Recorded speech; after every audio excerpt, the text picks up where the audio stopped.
What's up, everybody? Thanks for clicking into Sports Not. Carolyn, Manno here. The NBA is conducting an investigation into an alleged party for a family member that Kyrie Irving was attending. Sports Illustrated senior writer Chris Mannix joining us now. Chris, a confusing situation here, especially for the Nets. Now we see this video leaked of Kyrie Irving at a large gathering without a mask. What is the latest about his involvement in this video? Well, Kyrie Irving has been away from the Nets for nearly a week now, excused absence for personal reasons that the Nets still don't know when he's going to be back from.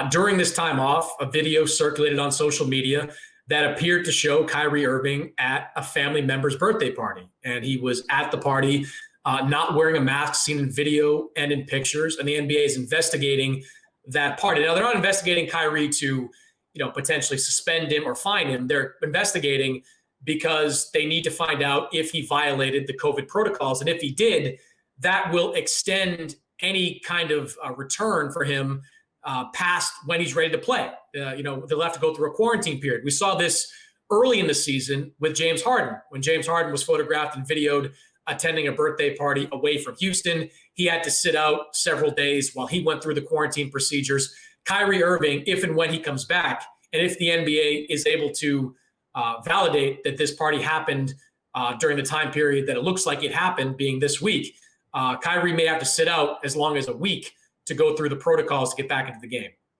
So far, some kind of compliance is suggested between Kyrie and the organization. I mean, you've heard Kevin Durant say all the right things, that Kyrie will address his personal leave of absence when he's ready. Steve Nash, new head coach there, has echoed the same thing. There was a sense that maybe he was deeply affected by what had gone on at the Capitol and thus needed to take what was referred to initially as a personal leave. And now you see this video. How does Steve Nash and the Nets organization handle the next step of all of this in his absence?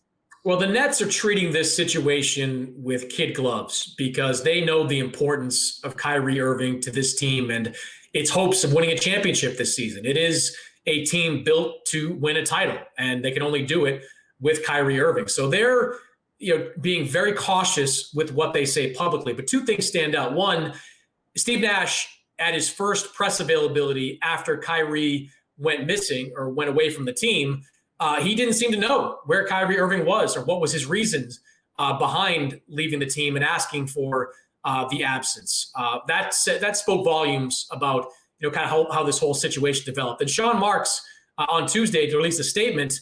And at the end of that statement, I'm paraphrasing a little bit here, he said, Kyrie will have the opportunity to explain himself basically when he ultimately returns. That suggests the Nets themselves are maybe looking for a deeper explanation into what's going on in this particular situation. But look, I know I'm pretty sure there's frustration within the Nets about Irving's absence, frustration that's surely mounting with the appearance of the video that could keep him out for a week more, if not longer.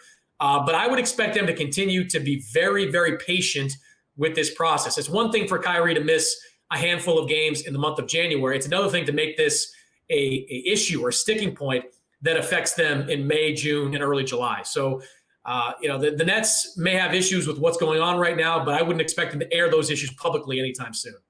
Does that mean that the criticism that's been levied to some extent against Steve Nash and the organization is warranted, at least somewhat, with the way that they've responded publicly to this? Or like you said, is it really a matter of treating this delicately to keep all of these pieces together if this is in fact heading towards some kind of significant locker room blow up?